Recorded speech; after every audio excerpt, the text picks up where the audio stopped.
శ్రీ మహాగణాధిపతయ నమః. ఐం మహాసరస్వత్యే నమః. శ్రీ లలితాంబికాదేవియే నమః. రాశిఫలాల కార్యక్రమములో భాగంగా 12 రాసుల వాళ్లకు ఈ అక్టోబరు మాసమంతా కూడా ఎలా ఉండబోతున్నది ఏమిటి అంటే, ఇక్కడ గ్రహాలు ఏమవుతున్నాయి అంటే ఇంతవరకు వేరు. ఈ అక్టోబరు మాసంలో అమ్మవారి అనుగ్రహము కావచ్చు, లేదా గ్రహాలు మార్పు అనేటువంటిది ఒకటి కావచ్చు.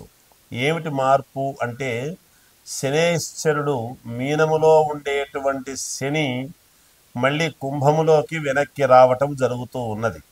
అంతేకాకుండా గురువు కర్కాటకములోకి రావటం అనేటువంటిది ఒకటి. అలాగే చంద్రుడు ఎప్పటికప్పుడు మారుతూ ఉండేటువంటి విధానము, కుజుడు తులలో ఉండటము, దాని వలన ఇలాంటి గ్రహస్థితులు చాలా అంటే చాలా యోగవంతముగా మేలు జరగటానికి అనేక రకాల రాసుల వాళ్లకు చాలా ఉపయోగాలు జరిగేదానికి మేలవుతూ ఉన్నది. ఇక్కడ శని రాహువుల యొక్క కలయిక అనేటువంటిది ఉన్నది, మనము గమనించాల్సిందేటువంటిది. అలాగే ఇక్కడ గురువు కర్కాటకములో వస్తూ ఉన్నాడు. కర్కాటకములో గురువు ఉండేటువంటి దాని వలన ఎటువంటి యోగాలు, ఎటువంటి ఫలితాలు ఇస్తాడు కొన్ని రాసుల వాళ్లకు అనేటువంటిది ఇక్కడ మనం గమనించాలి. అందుకని ఆయా రాసుల వాళ్లకు నిజంగా అమ్మవారి అనుగ్రహం అనే చెప్పాలి. ఈ దసరా పండుగల అమ్మవారి యొక్క అనుగ్రహం అనేటువంటిది ఈ గ్రహస్థితులు ఒక రకంగా మనకు తెలియజెప్తూ ఉన్నాయి. అంటే ఎప్పటికప్పుడు గ్రహస్థితులు మారేటప్పటికీ గ్రహాలు మార్పు వల్లనే కదా మనలో స్థితిగతులు అనేటువంటివి మారతాయి. ఎప్పుడైనా గురువు నిజానికి మొన్ననే అంటే మేలో నిజానికి మార్పు అనేది జరిగింది. మళ్ళీ వెంటనే జరిగి దాదాపు 41 రోజు పాటు 40-45 రోజుల పాటు ఉండి మళ్ళా ఆ గురువు మిథునంలోకి వెళుతూ ఉన్నాడు.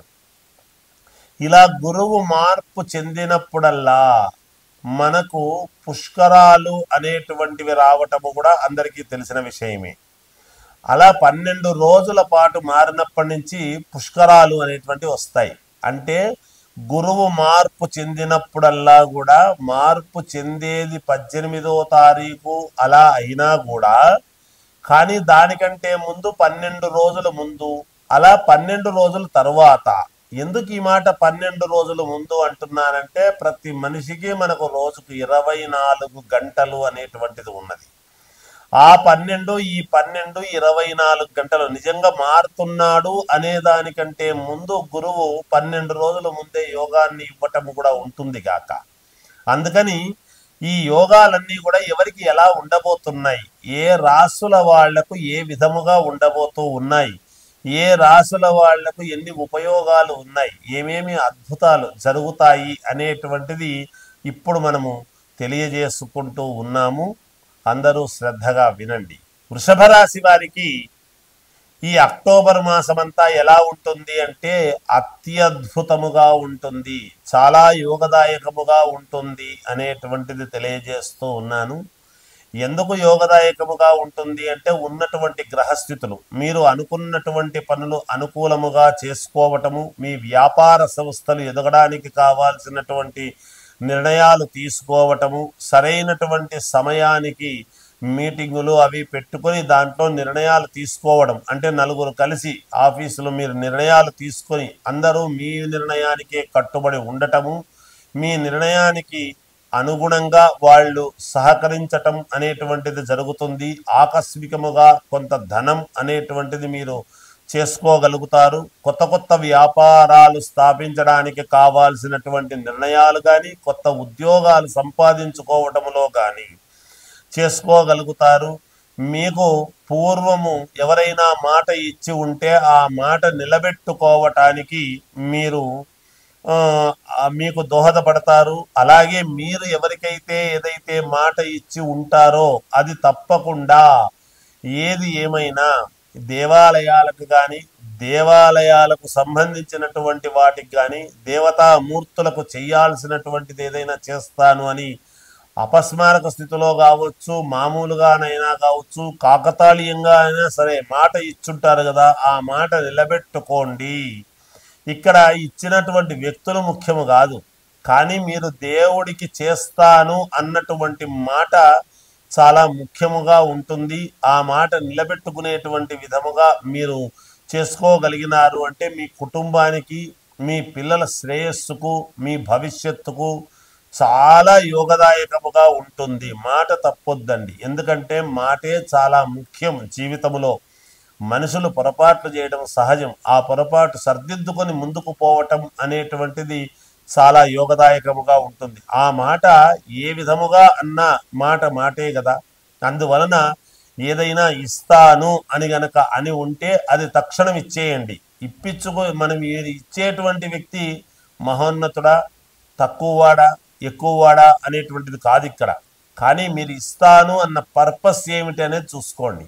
అది ఎవరికైతే అది ఇవ్వాలనుకుంటున్నారో అది ఇచ్చేయండి. ఆ వ్యక్తికి ఎవరికో ఇస్తే లాభం లేదు, ఎవరికి మాట చెప్పారో ఆ వ్యక్తికి ఇవ్వటం అనేటువంటిది ఇక్కడ శ్రేయోదాయకం. ఎందుకంటే మీకు మేలు జరుగుతుంది అని చెప్పటమే కానీ వేరే కాదు.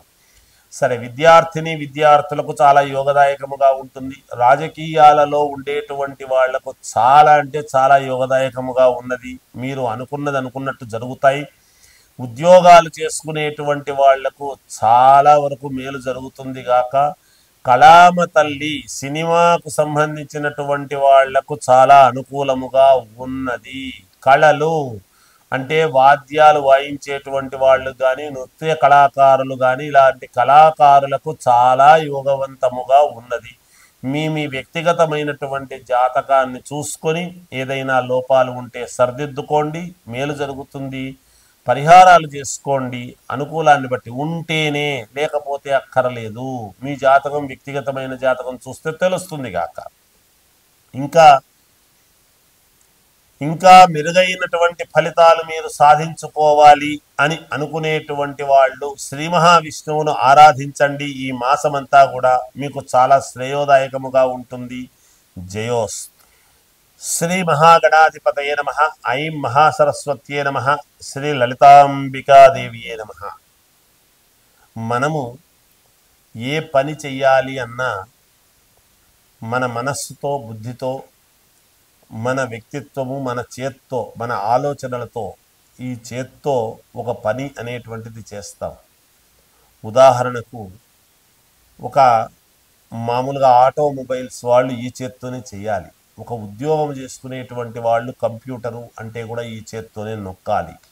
మనకు ఈ చేతులు చాలా ముఖ్యం. అందున కుడి చెయ్యి, వామహస్తము అనేటువంటిది చాలా ఉపయోగపడేటువంటిది. ఈ చెయ్యి లేనిదే ఏమీ చేయలేము. మనం ఏ పని చేసినా చేత్తోనే చేస్తాం.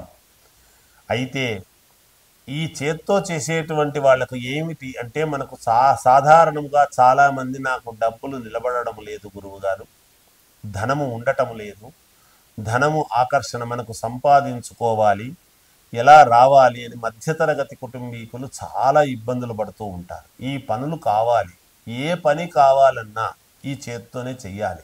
మనస్సు దృఢ సంకల్పముతో ఉండాలి. ఎందుకు రాదు, ఎందుకు నిలబెట్టుకోలేము? తప్పకుండా మనము 10 రూపాయలు మిగిల్చుకోగలుగుతాము. ఇంకొకరితో మాట పడకుండా మనము అప్పులు తీర్చుకోగలుగుతాము. మనకు కావాల్సినటువంటి పనులన్నీ కూడా ఈ చేత్తో చేసుకొని దృఢ సంకల్పముతో ముందుకు వెళతాం అని చెప్పుకుంటాము. ఏమిరా, నువ్వేమైనా కంకణం కట్టుకున్నావా? ఒక పని ఇది నేను చేసి తీరాలి అనేటువంటి మాట ఉంటుంది. చూశారు, మనం ఒక వ్రతం చేస్తున్నామంటే కంకణం కడతారు. ఒక వివాహం చేసుకుంటున్నాను అంటే కంకణ ధారణ అని ఉంటుంది, కంకణం కట్టుకుంటాం. ఎందుకంటే అప్పుడు నేను ఫలానా దీంట్లో ఉన్నాను, ఫలానా దీక్షలో ఉన్నాను అని కంకణము కట్టుకుంటాము. అందువలన అమ్మవారి అనుగ్రహముతో పంచముఖాంజనేయ స్వామి ఉపాసకుడిగా నేను చెప్పేటువంటి మాట ఏమిటి అంటే, నిజంగా కూడా నేను చెబుతున్న మాట ఉన్నవాళ్ళు కావచ్చు, లేని వాళ్ళు కావచ్చు, ఎవరైతేనేమిటి, అమ్మవారి అనుగ్రహం. మనము ఏదైనా చేసేటువంటి పని ఎప్పుడూ కూడా శిలాఫలకాల మీద ఉండటము కాదు. మనం ఆలోచన చేయాల్సింది మేము ప్రజల యొక్క హృదయ ఫలకాలలో ఉండాలి అనేటువంటి ఆలోచనలతో నేను ఒక దీక్షా కంకణం అనేటువంటిది ఈ దసరా పండుగలలో తయారు చేశాను. ఆంజనేయ స్వామిది, అమ్మవారి అనుగ్రహంతోను. ఆ కంకణం అనేటువంటిది కేవలము మంగళవారం రోజు మాత్రమే మధ్యాహ్నము 2 గంటల నుండి సాయంకాలము వరకు కంకణాలు కట్టడం అనేటువంటిది జరుగుతూ ఉన్నది. నా వరకు నేను మామూలుగా కంకణానికి ఇంత అని నేను ఎప్పుడూ కూడా ఇంత ఇస్తేనే కంకణము కడతాను, లేకపోతే లేదు అని నేను పెట్టుకోవటం లేదు. ఎందుకంటే అందరికీ అందుబాటులో ఉండాలి. ఆ కంకణము కట్టుకున్నటువంటి చేతితో మీరు ఏ పని చేసినా మీకు విజయం లభిస్తుంది గాక. 10 రూపాయలు ఇంట్లో ఎత్తిపెట్టండి కంకణము కట్టుకున్నటువంటి చేత్తో, ఇంకొక 10 దానికి యాడ్ చేయగలుగుతారు. ఒక పని పూర్తి చేయండి, ఇంకొక పని సాధించుకోగలుగుతారు. ఒకరికి ఒక ఉత్తరము రాయండి, ఫలానా వ్యక్తికి ఫలాంది కావాలి అని, ఆ దాంట్లో మీరు విజయం లభించి తీరుతారు గాక. ఈ చేత్తో కంకణము కట్టుకున్నటువంటి చేత్తో మీరు ఏది చేసినా మీకు సత్ఫలితం అనేటువంటిది వస్తుంది. అయితే ఎవరైతే ముందుగా ఫోన్లు చేసి ఎన్రోల్ చేసుకుంటారో ఒక పద్ధతి ప్రకారముగా ఇస్తాం. కాంచానాము కర్మ విమోచనం అనేటువంటిది ఉంటుంది కాబట్టి ఏది మరీ ఉచితముగా తీసుకుంటే బాగుండదు. కాబట్టి కనుక మీరు ఎంతో కొంత మీ సౌకర్యాన్ని బట్టి, దానికి ఇంత ఇస్తేనే ఇస్తా లేకపోతే లేదు అని నేను పెట్టుకోలేదు. కాబట్టి ఎంతో కొంత మీ సౌకర్యాన్ని బట్టి ఏది ఇచ్చినా అమ్మవారికి, పంచముఖ ఆంజనేయ స్వామికి వినియోగించబడుతుంది తప్ప అందువలన వేరొకటి కాదు అని తెలియజేస్తూ, దీనికి మీరు కట్టుకొని చూడండి, ఆ పనులు మీరు చేసి చూడండి, ఎంత క్లిష్టమైనటువంటి పనులైనా సరే జరిగి తీరుతాయి అనేటువంటిది పంచముఖ ఆంజనేయ స్వామి ఉపాసకుడిగా, అమ్మవారి యొక్క పీఠాధిపతిగా అంటే లలితాంబికా పీఠం యొక్క అధ్యక్షుడిగా నేను తెలియజేస్తూ ఉన్నాను. ఈ అవకాశాన్ని అందరూ సద్వినియోగపరచుకోండి. పిల్లలకు పరీక్షలు బాగా రాయగలుగుతారు, ఆఫీసర్లకు మంచి ఉద్యోగాలు వస్తాయి, ఉద్యోగం కావాల్సినటువంటి వాళ్లకు ఉద్యోగాలు వస్తాయి, జీతాలు పెరగవలసినటువంటి వాళ్లకు పెరుగుతాయి. మీరు 10 రూపాయలు ఎత్తిపెట్టుకోగలిగినటువంటి వాళ్ళు ఎత్తిపెట్టుకోగలుగుతారు, అప్పులు తీర్చుకోగలిగినటువంటి వాళ్ళు తీర్చుకోగలుగుతారు. అన్ని పనులు ఆ కంకణము సర్వతోముఖాభివృద్ధిగా అన్ని పనులు ఒకే విధముగా మేలు చేసేటువంటి దానికి ఉపయోగపడేటువంటి కంకణాలు తయారు చేశాను. ఈ దసరా నవరాత్రోత్సవములలో అమ్మవారి అనుగ్రహాన్ని అందరూ పొందుదురుగాక. జయోస్తు.